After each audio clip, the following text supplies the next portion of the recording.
Welcome in, ladies and gentlemen, boys and girls, RFK Refugees podcast. Ted here, John here, talking everything DC United, Washington Spirit, U.S. men's, women's national team.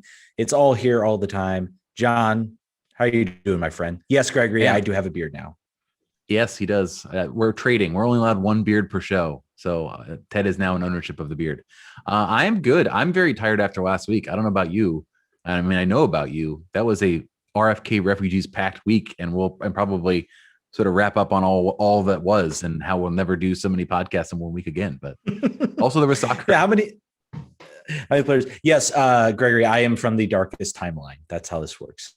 Anyone knows. And second community reference I've gotten to drop on the show. Anyway, but yes, lots of interviews, and apparently we don't learn a lesson because we're going to repeat it, or I'm going to repeat it. Maybe I get a bit of what you did. I did one podcast. I'm doing two. We are going to be having Tyler Terrence. I hope I'm saying that right. I'll make sure I'll get it right for the show. And Mark Fishkin to help us cover Chicago and New York Red Bulls, respectively. Mark, of course, good friend of mine from the CSRN days. And Tyler does the play-by-play and also hosts a podcast with Arlo White. So we get to talk all about how jealous we are to be next to the greatness that is Arlo White. And I'm sure we'll talk Chicago as well.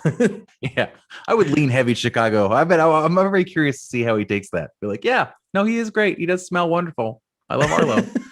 But in case you didn't listen to every episode last week, I invite you to go back to the archives. We now have an episode with interview with Ashley Hatch. I think the second time she's been on the show, the week she won NWSL Player of the Week. We had an interview with Kevin Paredes, who I thought I was going to give the RFK Refugees bump into a great performance, and then apparently he was actually injured while he was training on the national team. So that opposite did not have the intended effect. And then we had the Dupe on the River podcast, where apparently lots of people thought that maybe they were a little bit too confident, and then we'll talk about how that bore out for us on the weekend. They had every reason to be confident because their team just went out and beat DC United. So they were right. We were wrong. I was kind of coming into this game. I was thinking, okay, all right, got some injuries. We got an opportunity here. Hey, they've got, I think I looked at their players that were missing for either injury, suspension, or Gold Cup. And I was like, okay, I think this, if we're going to beat this team, it's going to come in this game because they're missing a lot of different players. And I was wrong. Philadelphia Union coming out 2-1 victors over DC United. Sorry, my internet connection is coming out stable. I hope I'm sounding okay. You're sounding fine. Okay. Although I just realized that we're wearing the same jersey, and that was probably a visual mistake. we look like unused subs. We are not wearing. We are not wearing the same. We are not wearing the same jersey. I am wearing the authentic jersey. You're wearing the replica jersey. Anyway, back to the game. DC United 2-1 losers. 2-1 losers to the Philadelphia Union. So I guess I have a trouble with this game. I think this game was viewed by me at least as okay, this is where we're going to see kind of where this team stands. Where does this team actually sit in the table? Where do they sit in the actual where do they sit? Are we actually as good as we think we are? And I don't know if the answer is necessarily no. I don't think the answer is yes. I don't know if the answer is necessarily no. John, give me some of your thoughts. Give me some of what you watched this game live. What were some of your thoughts on the game? I mean, the thing that you take away is that the Union sort of big leagued DC United. I think in the post game, Aaron Almozada called United a college team, in that they were not thinking strategically beyond the game right in front of them. Philadelphia, I think somebody else called it. I think it was. I don't want to get the name wrong, so I won't speculate. But somebody on Twitter was basically saying, you know how in rec league there's always an older team that uses the dark arts and they're not fast anymore, and they're not necessarily that Philly's old, but as far as like the mind game strength is so strong that they can just beat anybody. That's kind of what happened here. I don't think DC United ever adjusted to Philly's tactics. They never adjusted to being kicked up and down the field over and over again. We have players fallen left and right. We'll talk about that. We'll talk about maybe it's luckily some of the injuries may not be as bad as we originally thought. But it was a game where they just could not adjust to the style of play, and they had to know what was going on ahead of the time. But they went down early on a goal that they will not be happy to have conceded.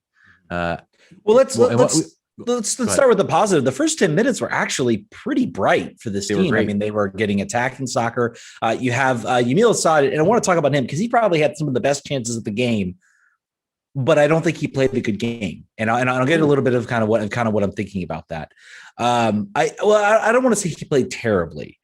I just don't. What I see from him, and this was his best game, and it just still wasn't enough. And I thought there were some moments when Yamil would get the ball and I would be like, all right, go forward. And he would kind of like pick his head up and try to think about what he was going to do next. And I thought that actually on at least a couple of chances, I thought that really hurt the team in a lot of ways. They had the odd man rush, to use a hockey term. They had the advantage. I remember very specifically late in the game on I think it was a misplayed ball by Philly that was sort of picked up, and Yamil, I think, had either Roberta or somebody on the run. And I thought he plays a ball in there, that's a goal. And instead he tries to like dribble and think about it a little bit. And I don't think that fits what Losada is trying to do. Losada wants to play a style that's going to be go for it and attack. And I thought it hurt DC on a couple of occasions there. I disagree pretty extensively. I just looked just to make sure, see what FootMob's take was on the game. They had him as man of the match at an 8-0. I thought he was more dangerous and more forward-looking than he has been all season long. He had confidence to dribble players on. The goal aside, I think he had two chances before his goal that were sort of vintage Yamil. He's not going to make every play. Mm-hmm. He's not going to make every pass positive. But I thought overall, and I have to watch the game again. It's been, you only get a little bit of an opportunity as the games are going live. But I thought I was pretty pleased with his play, probably his best full game. He only played 85 minutes, but his best stint so far this season. Does that mean there's not room for improvement? I think there definitely is. But I think that overall, I had more problems with other parts of the field. I thought, like you said, they started really brightly. They took it to him on the road, and you're starting to say, I think there are lots of confident tweets about Losada ball at that point. Like, hey, see, we can do it against the good teams. We can do it on the road, not just against Toronto. Mm-hmm. And then unfortunately conceded somewhat early. And I think right now what you're getting in there is there's just that lack, that little bit of it's, I guess we'll call it an intangible factor that allows you to go in and win these games. And I think that's what kind of DC's missing right now. You're just missing that little bit of extra whatever. They played the out. I mean, they probably had the better of play. Arguably, potentially the better of the chances. Mm-hmm. And the goal, and both goals were on the counter. Yeah, but the first goal came really out of a messed up opportunity, and Mbazo and Bedoya worked very, very well to put in Sergio Santos from very close. So that was the second goal. Was that the goal where Bill Hamid was very upset? I'm trying to remember now. I think that was the goal that Hamid stuck his leg out to the right hand side and got past him. He was very upset about it. It didn't seem like something he should have saved. Like it just sort of it was a breakdown in pressure in the midfield, and also just very, very positive counterattacking. Yeah, the second goal I think was just a general breakdown. I will say, I think Andy Nahar deserves a little bit of blame for the first goal. I think if he stays, I think what he tries to do in that scenario, maybe it still ends up in the back of the net, but I mean he is trying to do what maybe what Losada is teaching him, which is pressure the ball. But that ball's coming down the side, and he basically leaves that entire right side completely wide open. And if he's going to do something like that, he better get the ball, because if he doesn't get the ball, then we see what happens. So I think Andy Nahar deserves maybe a little bit of blame for that goal. I think if he holds his position, follows the attacker, I think it gives and trusts that the defenders can track back. I think they kind of hold their shape a little bit, and I think they may be actually able to sort of ride that. But he sort of commits to trying to go get the ball and misses, and basically it's a wide open net, and it goes through Bill Hamid's legs. I think he might have been more reason to be maybe upset about that one, because he basically gets nutmegged. I mean, Bill gets mad anytime the ball strikes in the net. You watch him; he gets angry and the ball strikes in the net. But I mean, to be fair, and I think the important thing, the positive you can draw from this game is that this is a team that is still. I mean, I've watched many games against Philly last season, 2019, where this team absolutely just laid down. Philly has owned our lunch, and in several respects. I can't remember the last time we actually played a good game against Philly and got a victory. It's been a long while. And yeah. But it does feel like it's getting a little bit closer now. It feels like if this team can maybe get some players in the offseason, maybe they're a little more healthy, maybe the Gold Cup it seems like they've just had bad luck on when they've been playing in this season. I think if you have a, Areola back, Donovan Pines, some players like that are missing, obviously maybe a healthy Flores, maybe that game turns a little differently. So it was a rough game. Then of course you had, I think it had to be personally pretty bad luck for DC to go down. And then immediately 2 minutes later, the game gets called off. And then what was it, like an hour and a half rain delay, I believe, until they didn't pick up the game until like 11 o'clock. So to come back out of there, needing to tie a goal, and you've just basically been able to sit around and stew for like an hour or so. Like that had to be difficult to try to come back from that. They also sent the DC United fans home. Unfortunately, they're like, we're not playing, go home. And then of course they did in fact play. And I think they watched the rest of the game from the bus. Yeah. I think,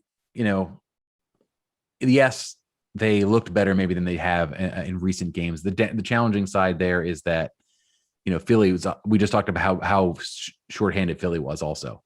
So this is not Philly's best punch. It's not our best punch, but I think that it's hard to really judge. I think we talked about this ahead of time. It's hard to really, when you have two teams that are shorthanded in a time period where we don't break for international break, and you're just trying to see what's going to happen with also injuries all over the place. It's hard to really say where you're going to stack up at the end of the season. It's like a very snapshot in time type of thing. But the injuries that they sustained in this game were interesting in that they came in pairs, which is unusual to have four subs come in two windows because two players got injured at the same time.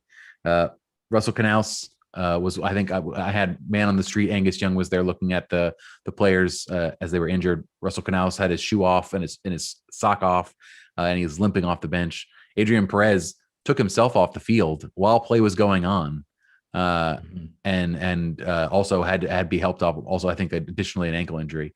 The injury that was very concerning, and I think I was panic tweeting all about it, is Steve Birnbaum coming off for an ankle injury. He looked very concerned when it happened. Obviously, after he got basically, he got put on skates and tried to make an athletic play to stop the final goal from being scored. Could not do so, but apparently it's not related to his injury, his long-term injury. So that's good. It's unclear how long he'll be out. It could be a high ankle sprain, and that could be a long time. But at least it's not related to the multiple surgeries that he had at his ankle. So that's something we could be happy about. And then Nigel Robertha also went down. I didn't necessarily see what happened to him. Hopefully that's minor, because we're pretty shorthanded at the striker position. Kamara is still he was missed due to family issues. So we'll see who we line up on Wednesday. Johnny Boulevard, man, that's who we line up. He's apparently been called up. Eric Sorga has apparently will go to Loudoun for the I guess the sort of a swap of international players. We're still waiting for Sorga's green card to come through, but apparently I think Golf has said he will probably remain an international through the rest of the season. So I think that dampens any hopes. Certainly sets up the team for next year. I will say I don't know if you had a chance to check out some of the post game stuff, but there were some interesting comments from Losada. Losada, if anything, where's his heart on his sleeves when he's in those press conferences? He is in nothing if but honest about what he thinks, and he will tell you what he thinks. And he had a couple of interesting things came out. First of all, he sort of expressed maybe slight frustration at the fact that the team has not signed anybody or isn't talking about signing anybody. He seemed to say, hey, I need some new players in here. I need some help. If we want to get more out of this team this year, I need some help. And so that was interesting comment number one. As Jonathan M highlights here, this team shows how badly we need a finisher, and I would agree with that.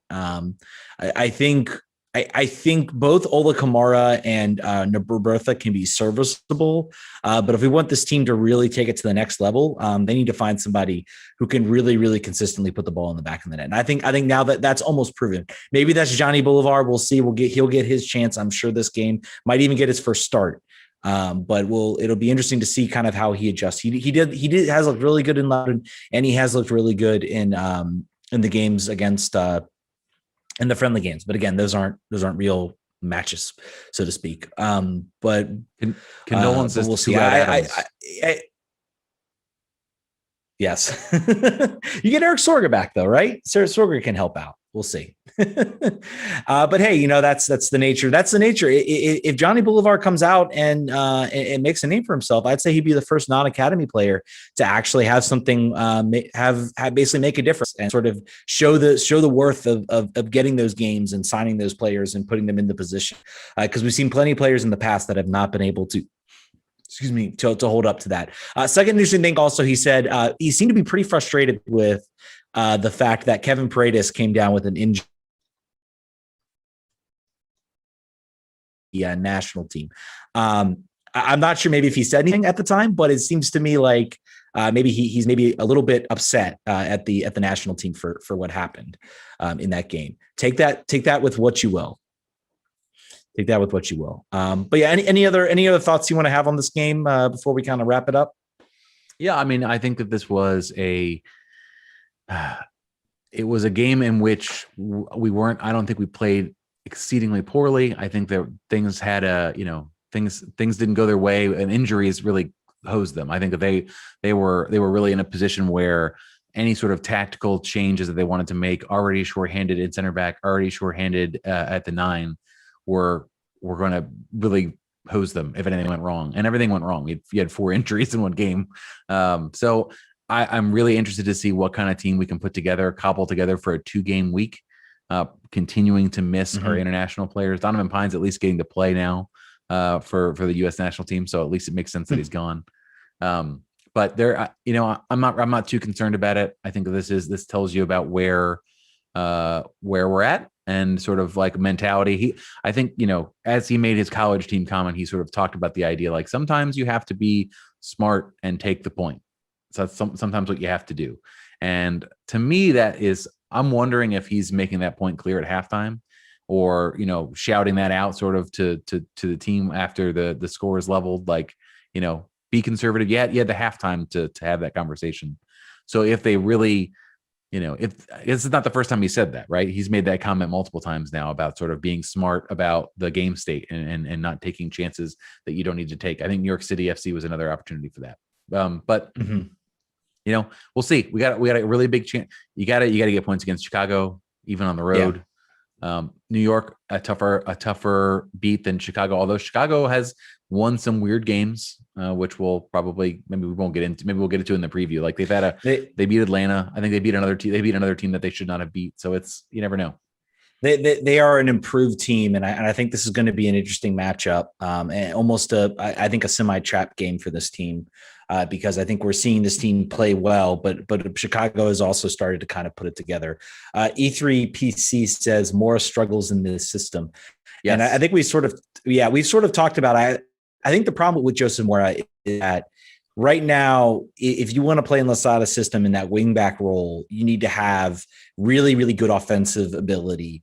Julian Gressel has it. Kevin Paredes has it. And Mora does not. Mora is still kind of classic right back type of player. He'll maybe be in support, but he doesn't really have a really good sense to drive forward. If you want to talk about a position, I think you could see DC look in the transfer window.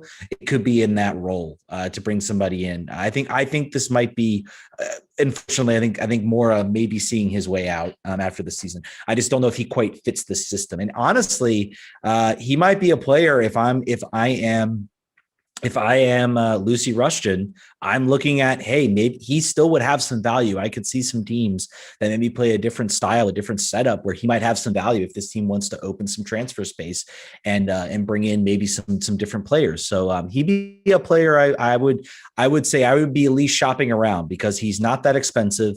He still is a very solid wing back type player. So that's something to certainly watch. I'll be curious to see because DC's going to have to, if they want to get some players, they're going to have to open some roster spots because right now they are at the maximum amount of roster spots. That's why they're having to sort of send Sorga back down to bring up Johnny Bolivar. So we'll see what happens. It's going to be an interesting game against Chicago. I think that's a game. John, let me ask you this: would you be happy with a point out of that game if DC gets a point against Chicago? Yes. No, I would not be. No, I would not be. It depends on it depends on where we're calibrating our expectations for the rest of the season, right? I think if we're talking about the team that beat Toronto 7-1 and had us feeling very full of ourselves and talking about the offensive juggernaut this team is, I would not be satisfied with that. If we're talking about, well, we still need a bunch of new players and we're not there yet, and maybe we can squeak into the playoffs.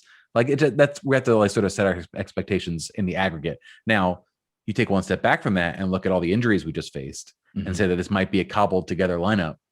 Maybe you have to be happy with a 1 point and you have to once again just take the game in the exact minute that you're at. So overall, I would not be happy with it. I can convince myself after the fact if the game was positive that it ends up that way. Before we move on, I want to talk about another player that I think is not a fit for the system, or at least is not the player that he once was, at least currently. And I want to give a big disclaimer that he's probably still working back to fitness. He hasn't played in a long time, but Yordi Reyna has not impressed me in his style of play, in his pace, in his decision-making. And I don't, obviously he's going to get some opportunities now, right? I think that there's a good chance that he will, particularly with these injuries up front, he'll get more minutes than he would maybe warrant otherwise. Also, it will be interesting to see if when his international teammate, Essen Flores, comes back, maybe there's an opportunity to create some chemistry. But I have not been impressed. What have you had an opportunity to really pass a judgment on how he's played since he's come back from injury? He was one of those players that I was kind of hoping. I'm like, if he can put it together, we might have something here. But I think I agree with you. I think he got a good opportunity to really show something, and he did. Now he's going to get a couple other opportunities. Maybe he develops into something.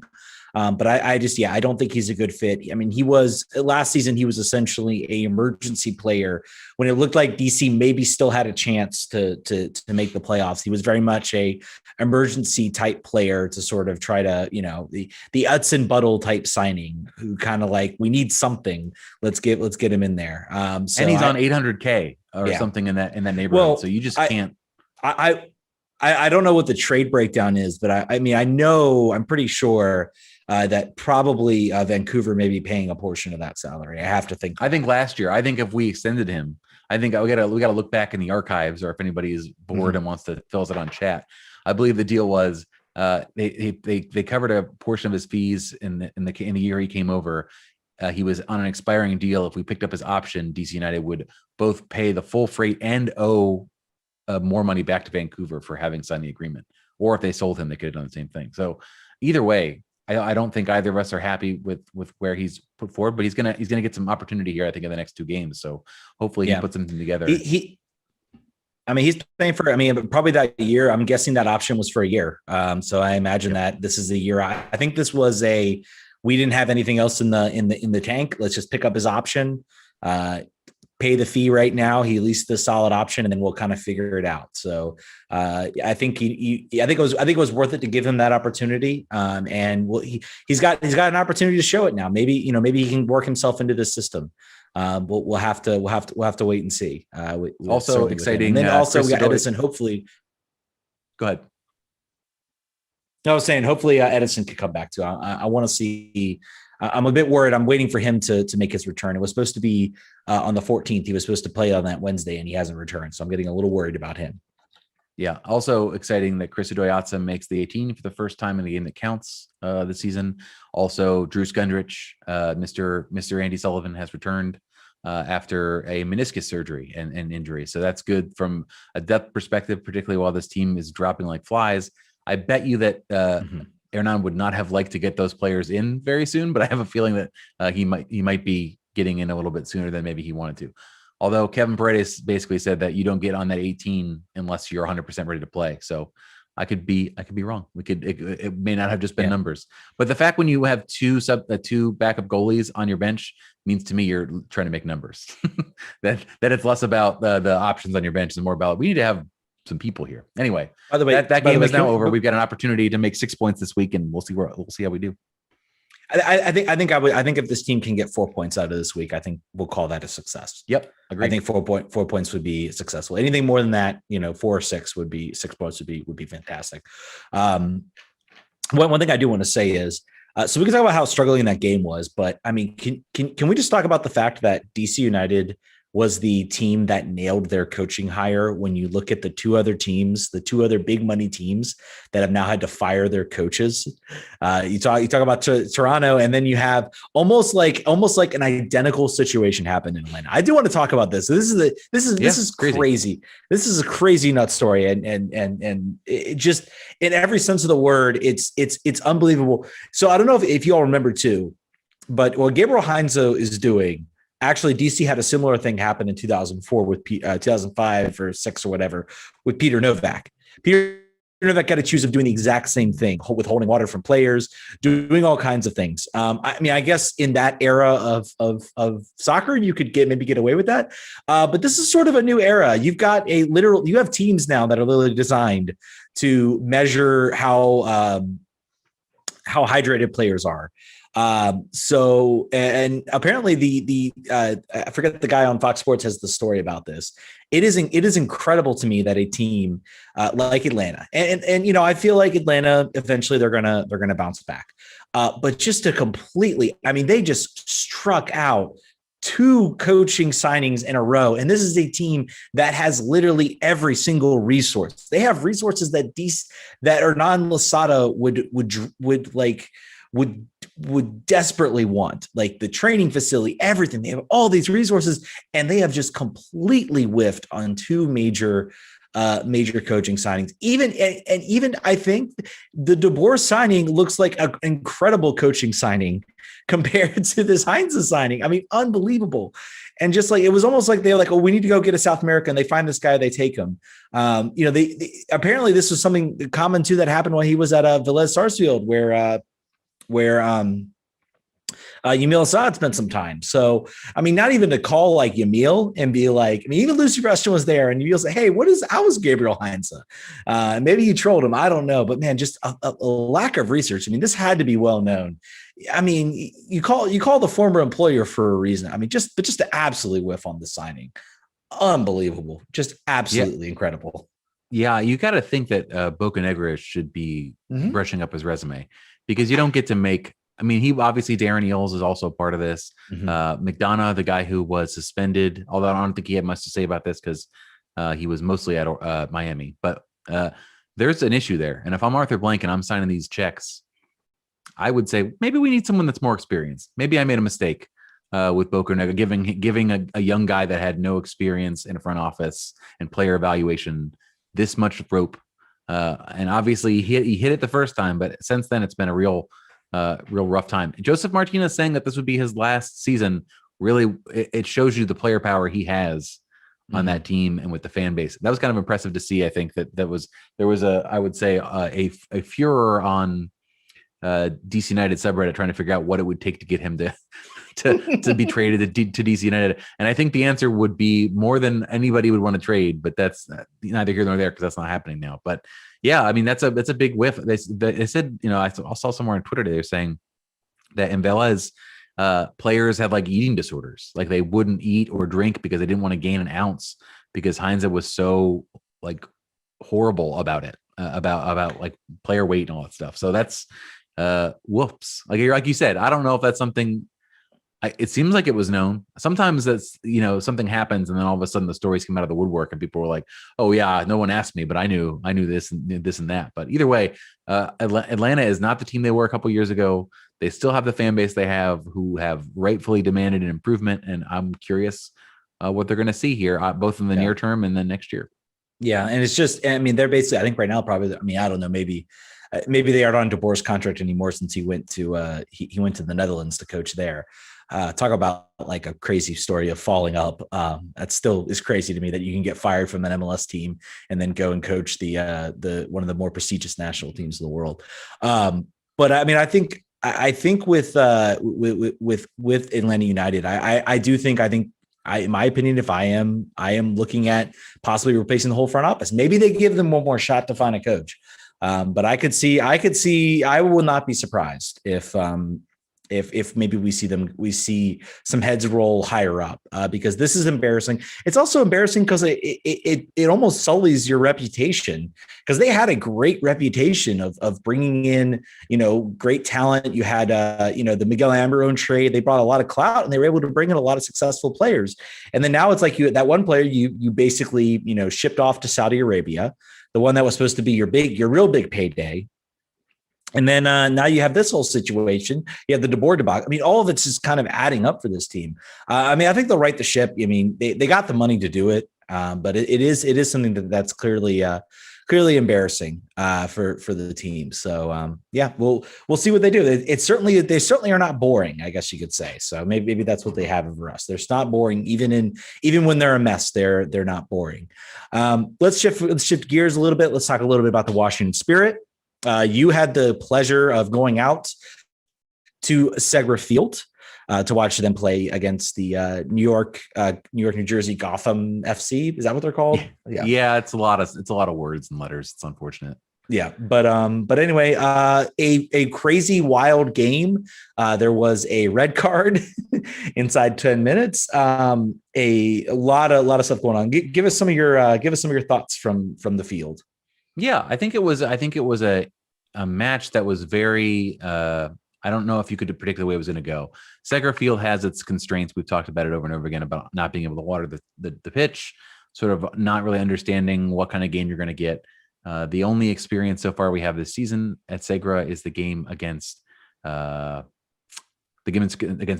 that they lost 1-0, and Chicago basically packed it in, put 2 6s in front of the back four, and made it impossible to play the kind of soccer that Richie Burke wants to play.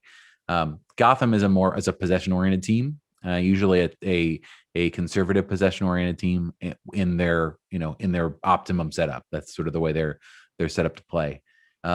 After getting a red card in the 7th minute, everything just became complete chaos. Like there were no systems, there was no strategy per se. I would be hard pressed to find it other than trying to burn up and down the wings. Trinity Rodman, once again, still battling back spasms, still finding a way to put defensive players under pressure. And this time really getting an opportunity to, finish. Great goal. Once again, Andy Sullivan, proving Vlatko to be a bit of a dummy. I don't know yet. Maybe they'll win the goal, then I'm wrong. But Andy Sullivan had 6 minutes or 7 minutes, I guess, at midfield, and then 83 at center back, and was still assisting on the goal, was making gut-busting runs in the last 5 to 10 minutes after, basically I will tell you that her and Paige Nielsen were scrambling that entire game. Gotham had them under pressure. I don't have the stats in front of me.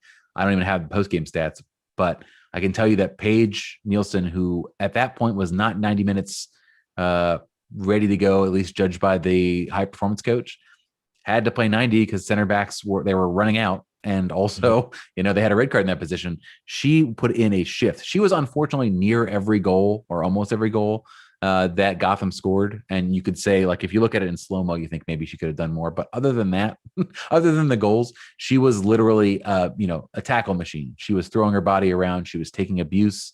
She was drawing fouls. She was shielding the ball. It was an impressive performance by her, I thought, overall. Trying to think other big pictures. Ashley Sanchez scores a wonderful goal. That probably will go on. That's her first free kick goal in NWSL. And post game, we asked her about it, and she said that because she almost scored in the 87th or 88th minute in the previous game against Audi Field, where she took 7 shots, she felt confident and thought she'd go for it, and she placed it. She placed it perfectly. That should have maybe been enough. Unfortunately, again, when you're down one player that long and you have talent and a team that is interested and has the talent and the firepower to score, I think they just ran out. I think they ran out of legs a little bit. And Midge Purse scores in the, what minute was it? 76th minute. Just basically ran it down the side. Took advantage of the place where they were not packing. They had sort of moved their defensive players into more of a central shell to protect the goal and sort of allowing the wings as an opportunity for them to run up and down. And they did that. And they crossed it in to Midge Purse, and she finished it. She had a great game. Midge was a handful. Another player that, this is the great thing about being the U.S. national team, is that you have, an entire second best 11 that you could probably bring to the World Cup and maybe medal, or not the World Cup, but the Olympics. Like, that's entirely possible. But overall, I think you can't be mad at the Spirit for having, gone down. And if you look at the red card, there's a picture that's taken. It's outside the box. Paige Nielsen is within a foot of, if it was a dog so, that's arguable. There was it was a very confusion. That was first given to Paige Nielsen, and then after 3 minutes of sort of like thinking about it, she gave it to Sam. Sam did not argue. Sam was in fact the one to foul, but they were under it, right? The whole game, they were really under pressure the entire game. Richie said, "I'm not pulling my offensive players off the field. I want to win at halftime. I want to win. Go out there and do it." Unfortunately, Ashley Hatch has a recurrence of her concussion symptoms for the second or the third time this season. Trinity Rodman's not 90 minutes fit. You're shorthanded on the bench. If you look at the bench of that game, it was Kumi and then 11 players that were, or however many players that were not with the team when the season started. You got 6 national team replacement players. You get a new player that just signed from the Mexican national team, who is a defender who came in and played, I think, about 10, 15 minutes. And then a lot of rookies. Like, it was a real struggle when you have the depth situation that you get in the Olympics. It's you gotta hope that no one gets hurt, and you gotta hope that those rookies and those new national team players, replacement players, can handle the job. I'm not concerned. Yeah, I thought they played well considering. Yeah, and I think the fact that they nearly pulled out a point when they went down a man, already a tough enough job, I think, as it is. But the fact of how they fought and how they came back, obviously, great goal from Trinity Rodman, and all the good players, your players you want to see score. Ashley Sanchez, Trinity Rodman are scoring goals, and I think the red card was very questionable. I think it was. I don't know if it was. I've watched it a couple times, and I can see what the referee was saying, but I think the fact of the matter was the fact that the referee didn't know which defender to give the red card to is almost always going to be I will be curious if this referee shows up again, and I'll be curious maybe if there's if the red card is rescinded by pro. I'm kind of curious if they'll step in and say, nope, that wasn't dog. So a lot of people were saying it should have been a penalty. Which if it had been a penalty, I don't know if it's still a red card. I don't know if it was the play was a grab on the shirt. I don't know if that's a genuine attempt to play the ball, in which case it could still be a red card. There has to be a genuine attempt. Grabbing the shirt. Certainly, I don't know if that qualifies for that. But it is what it is. I don't know if VAR saves it. I don't know. Who knows? Who knows? Incredibly soft for that early stage in the game. Obviously, you don't referee about the stage in the game, and you're not thinking about that. But it was unfortunate because all I could think throughout this game was this game would have been a lot better 11-on-11, and it wasn't clear and obvious that it should have been the case. There may have been an owner from a certain NWSL franchise who was clearly displeased with the call and let the referee and assistant referee know it for much of the game. I won't say who or what, but that is entirely possible. It was, they're really trying to overcome Segra, right? That I think that they're a lot better team when they're on grass, when they're on a bigger pitch, when it's a little bit wider, when it's faster. So they're fighting against a third party basically when they play games here, and they put a great effort together for almost the entire 90 minutes. I really hope that I hope Ashley Hatch does not have a concussion. I hope if she does, she's given a little bit more time off to figure out what she's going to do about that. It's very unfortunate. She scores a brace in the previous week, is the player of the week, comes on the show, having a great time, and then this happens again. It's very unfortunate. And I'm trying to think of any other players. Anna Halferty had another good game at right back. I know that Richie is a big fan of hers, and sort of, Well, was she the one who played the ball over to Stab in the? I think she sort of plays kind of that ball, and maybe Stab doesn't do a good job recovering it, but I'm pretty sure she at least plays a part in getting in that situation over there. I'll have to go back and watch it. But I thought I will I say thought, that there were a number of hospital balls. yeah, Just all through. I mean, before the red card, after the red card, I think that is, you're playing with fire, right? When you are saying, I'm going to play out of the back, I'm going to play out of the back with 10. I'm not going to play long out of the goalkeeper spot, and they would pass it. And Gotham was not going to just let that happen. They pressed the entire time, and there were a number of times. Dorian Bailey, there was a series of time in the 40th minute where there was a giveaway that should have been a goal by Dorian Bailey in the 30th. One by Paige Nielsen in the 34th, and then Zerboni scores in the 35th. Like, it was just that they just sort of a bad run. I don't think they couldn't withhold the pressure the entire time. Gotham's a good team. Gotham also, up to this point, had only conceded 3 goals all season. So they almost doubled their amount of goals conceded. I think Jason Anderson called it out on Plex Weather. He was saying that, yes, that is the statistic, but it just seems like they have been blessed, basically. Like, the XG and the goals actually conceded number was so different that there was just a force field around their net. So, red card for Sam Staub, that'll hold unless it gets rescinded, like you said. So center back is still a challenge. Karina Rodriguez potentially may step in. They may go Tori Huster not being available was a problem. She was hit with a shot in the previous game, and I don't know, it wasn't a concussion. It just said basically upper body, and she couldn't play. So I don't know if it was ribs or what. I think it would have made a big difference if she was available, both from a sort of where you put the players after the red card situation, maybe allow Andy to stay more forward and move Tori there. But that's the way that goes. That's why these rosters are so big. So hopefully they get some bodies back pretty soon. I don't have who they're playing next. I think I have. They're playing Racing Louisville on the road. Okay, so that's important. So they're playing away. They lost to Louisville 2-0 last time when they played them away. Not a great game, and the goals that they conceded were very weird individual mistakes. You'd like to see them. This is a real. I think for them, if you look at the table, besides being insane, and I'd advise you to look at how insane it is. Like, it's very competitive in the playoff spots. The top 6, they're very, very tight. So no one is running away with this. The Olympic break is where I thought that this team could put some distance amongst the other teams, because of the fact that they were, at the time before injuries, very deep, and also sort of in the positions that they needed help. They had cover, but they're not really accumulating all the points that they would maybe hope to. So it's still a long time. The Olympics haven't even started yet. So, so there's some games to go, but Louisville should be a win. I know that Richie will be looking for 3 points, even on the road, even with the injuries. That I think that they, if you got a Ashley Sanchez, you got a Trinity Rodman, you got a chance. You got a chance. Which is crazy because they're so young, but it's true. Yeah, and they had a chance in this game. And any word, I mean, so clearly now there is running water. I think the idea that they can water the turf could help make that field a little better. Is there any? They could, but they don't. Yeah. They don't. Why is there not? You know how they used to have RFK. Mm-hmm. They would have the 4-wheeler with the big giant tank of water and the little sprays, and just drive back and forth over the field to wet it down.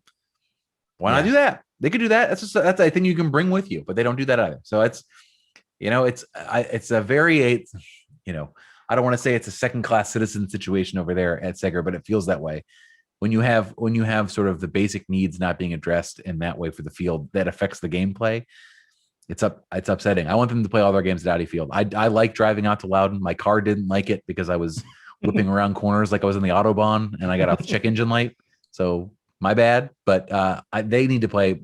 I hope next season is 100% at Audi Field. I don't know what the agreement is for 2022, but man, I hope so. I think that's where they need to be for a bunch of different reasons. Yeah, I mean, the hope is that the new W League team coming sort of fills those dates in Loudon, and the Washington Spirit can move to Audi Field, or at least have more games at Audi Field.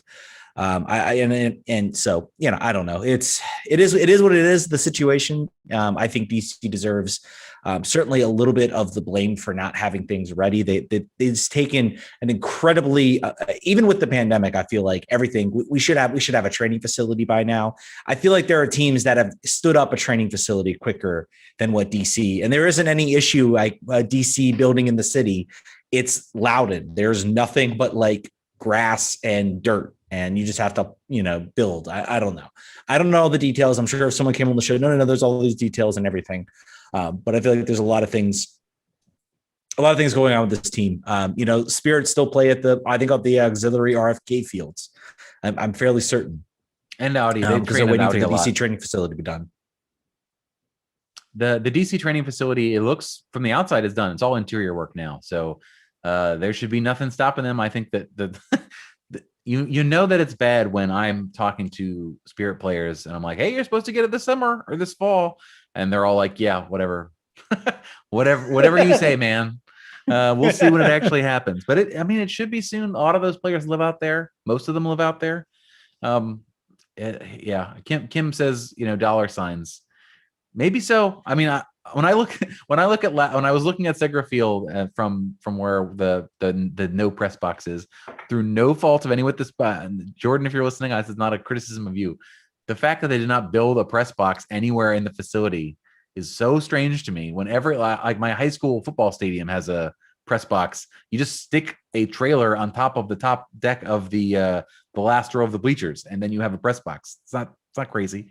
But it's so, when I think, like, they were talking about, like, oh, we built Segra, so we're very capital committed, and I was like, guys, this could not have cost that much money. I couldn't afford to build it, but it should never be an excuse for what you couldn't spend elsewise. Yeah. Unless things that are secretly expensive that I don't know or expect, but it is a very minor league stadium. Yeah, and I don't doubt. I mean, unlike what goes on at over at Audi Field, and how it's pretty much what it is what it is right now, and it's not going to get much bigger. There is a lot of room for expansion at that stadium. So I think it was very clear they were like, let's get at least a little bit of this together. I think the pandemic delayed a lot of things that would happen with that stadium. I do think the team has room there to grow and room, and maybe it is about the money. I don't know. Yeah, this is something I think the team and their capital and how much money they have, I think maybe has led them to rethink some things. So we'll see what happens. Spending any money at Segra is good money after bad. They're having a big problem drawing fans to Loud United games for very reasonable reasons. They don't win games. It's not soccer that I think that I'm not sure. Like, I don't know if the Loudon market was a thought that there's a big untapped market out here. They're obviously big in youth soccer. So the thought was maybe similarly, you're going to fill the stands with those folks. But, even before the pandemic, you didn't see big crowds there. Yeah. And any money you spend there, it's always going to be turf. They're not going to change that over. So, like, you can only make this so nice. So I would not spend any money more on it, and just say, Spirit, you guys can train here. You're going to play all your games at Audi Field in 2022. We're going to have USLW League here for the 3 months of the season that lasts, and Loudon United will continue basically as a DC United 2 reserve team, where if any player does remotely well, we're going to steal that player, and we are not going to spend any money on free agents, and that's okay. But, like, maybe that says USL Championship is not, in the long-term plans as the reserve league comes up in 2022 or 23. What's the year for that? 20. I think it's next year. I think they're bringing it. The W League team is supposed to be next year. I think there is. I think there is an interesting point you bring. I feel like Loudon United was the carrot to the leadership to say, hey, we want to build this training facility, and we'll bring a pro sports team here. We'll bring one of our reserve teams down here. And I think that was a way to sort of bring in those fans. And I think, it's still far enough in the area, and don't doubt that if this team suddenly puts it together and they start playing good soccer, maybe more people decide they want to come out. But I think the Loudon United being there, naming the team Loudon United, not DC United 2, I think was all part of the idea that, hey, we're going to put a team out here. It's going to be Loudon. And I think that was part of the draw. And then also hey, we're going to get the Spirit. We got Old Glory Rugby out there. It is, again, as I said before, it is what it is right now. And I think, if Johnny Bolivar, goes in here and starts lighting up for DC United, then Loudon United was absolutely worth it. Let me just say that, because that's its goal. I mean, its goal is to provide players for DC. We feel like go read our website for reviews of Loudon United. I think John and I have sort of realized that we are stretched a little bit too thin as far as trying to cover all these things. So we yes, have, but thank you for our guest writers who are. I think there's certainly a market of people that are very interested in how Loudon's doing. It's small, but it exists. So we want to make sure that we're covering that. Have we actually talked about what Brendan Heinzike injury is yet? We didn't talk. We just said the sort of that says that he's missing. Yeah, no, maybe we didn't talk a little bit about that. We can get into that for sure. Yeah, it's brief. He has a fractured hip socket. The wall of his pelvis, I guess, and his left hip is fractured. No surgery, but the expectation by Steve Goff and the team is that he'll be gone more than the six games, several months most likely. So Birnbaum is a question mark in center back with his new ankle injury. Heinzike is out for the extended period. So you have Fred Brillant, who had not played much sort of after the beginning of the season. You Tony Alfaro and Andy Najar, and that's Andy Najar, and that's what you got. And there isn't really, if you want to look at a position that's weak on Loudon, you don't want to bring any of those center backs over here. You do not. You don't. That is not a fix. Maybe the Shields. I mean, maybe out of necessity. I don't know. Man, I don't think so. Logan Pancho also got dumped from Loudon United to go do something that's not soccer. And that, I'm not just being mean. Like literally, that's what the release says. He's doing non-soccer opportunities. So yeah, that is not. The midfield is the place you'd want to steal some players from. Loudon United defense is not it. So imagining maybe in the window you also. I mean, you have Joseph Mora who can maybe slide in there. Yeah, man. I'm not feeling good about that. I'm not feeling good about that. Well, maybe I guess it's a question of like, how do you prioritize your limited amount of money and spending in a window? Like, do you address your overall long-term needs, or do you worry about sort of fixing the holes in the boat made by sort of the injuries? Maybe Birnbaum bounces back in 2 weeks or a week and we're good to go, and who cares? But I'm not feeling that. I'm not feeling confident. Yeah. Well, Russell Canals also went down. Yeah, I see. Obviously, Donovan Pines. We're still a good, at least a good 3-4 weeks before Donovan Pines and Paul Arriola are returning, assuming the U.S. doesn't get bounced from the quarterfinal round of the Gold Cup. They got a 1-0 victory. Pines apparently looked a little bit shaky from reports. Early reports were good, and then he started to look a little bit shaky. So we'll see. I think at that point I'm just like, all right, Pines, come on back. Please come back. Kim mentions Felipe and Canals. Like you said, Canals is injured. I'm thinking about Felipe at center back, and maybe. I mean, maybe if you got to do what you got to do, right? I think that I think that he is. A lot of people criticizing his speed right now, sort of coming back from injury. Like that's not coming back quite the way it was, and it's causing some problems for him. So maybe center back helps you hide a little bit of those deficiencies. He certainly has the tenacity for it. He doesn't have the size necessarily for it, but neither does Andy. And he's making. We're obviously center back with Andy, but quote unquote. But we'll see. We got to figure out how to ways to plug the boat. We're back to talking about injuries again, which I know Aaron loves. I can't wait to ask him about that at a press conference. But that's where we're at. At the very least, I don't think any of these injuries, at least most of them, all of them, can't really be tied to him. You have a dude breaking his hip bone is not anything that you could really really point to as as caused by anything you're doing in training. Obviously, Paul Arriola picking up a knock. He's over there in the U.S. team. Obviously, Paredes picking up an injury apparently with the U.S. men's national team training with them. So I think you got to look at some of those and say, okay, well, it's not this is not early season DC United bad. I don't think we're going to see 3-4 players in the roster on the bench. I think we're going to see the full complement, if not near the full complement. So not as bad, but still an issue. And I think the team's going to have to figure out and address it. I think Canals going down, Moses Nyman slides right in. I think with Perez going down, Reyna hasn't looked good, but he's still an option, and he still is a pretty talented player. And then you got Edison Flores, hopefully closer to coming back. I hope this holding him back has just been he's not quite there yet. We need to get him to 100%.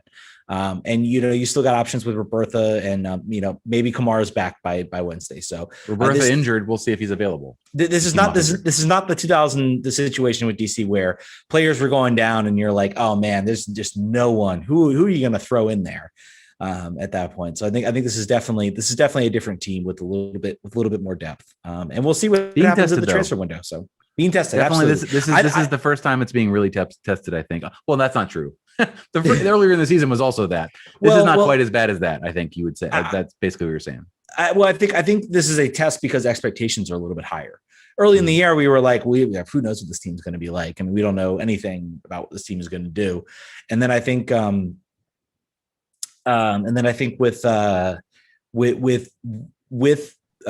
DC right now, there's now expectations a little bit raised. You're sitting, in the playoff hunt. At the time coming out of that Toronto game, I'm thinking, we can push maybe for like a home playoff game if things go well. Right now, I'm like, I think we'll be either between fifth at best, seventh if we're talking playoffs. Maybe just missing out on that. I think my hopes and expectations of this year have kind of dwindled a little bit, especially with the injuries, with the games coming up. But I think this is a critical week too for this team. So critical week all around. Yeah, Kim brings up Yao maybe being an opportunity for him to play. Absolutely. There are still some young players that have an opportunity here to really to do well. Also, I don't want to oscillate too wildly here. Like, we lost obviously after a game that we would like to win, but I don't think we played necessarily poorly. The good thing is like it's the style that they're playing is right. It's good. We like it. The results aren't always there, and sometimes maybe, and Aaron and I talked about this multiple times, they could be a bit more sophisticated in what their on-field game management in certain situations. That's fine. That says to me there's talent on the field. They're in every game. If they go 2 games without a point in these 2 weeks, like maybe I think then you could be a little bit dour. But I think overall we're not too down after this game.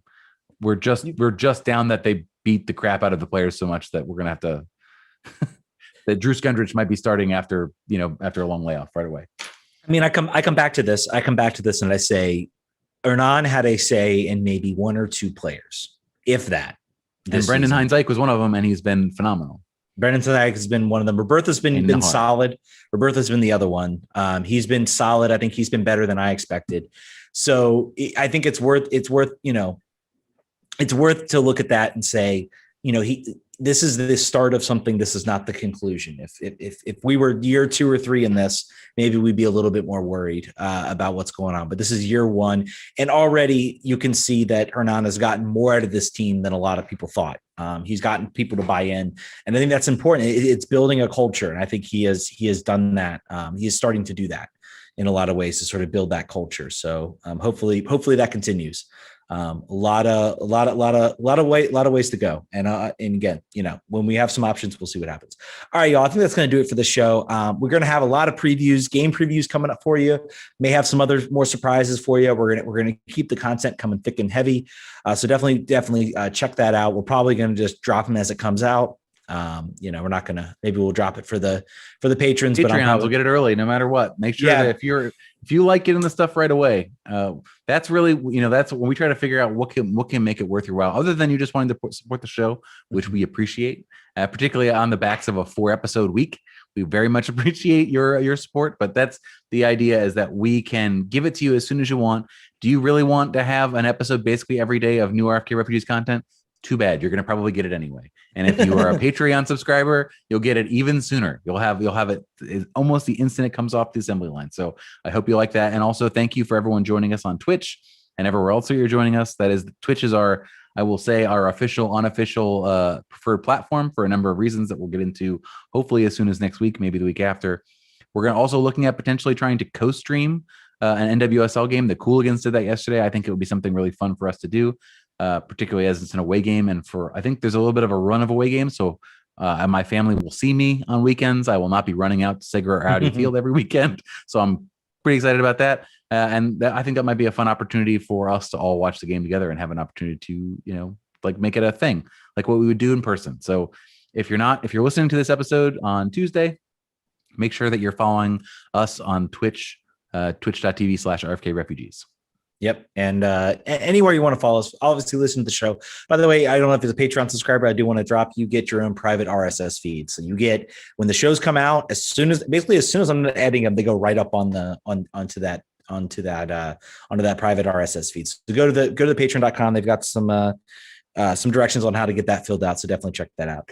All right, folks, that's going to do it for us. We will catch you guys all the time this week. All the time. We're just hanging out. Vamos. Hanging out. Vamos.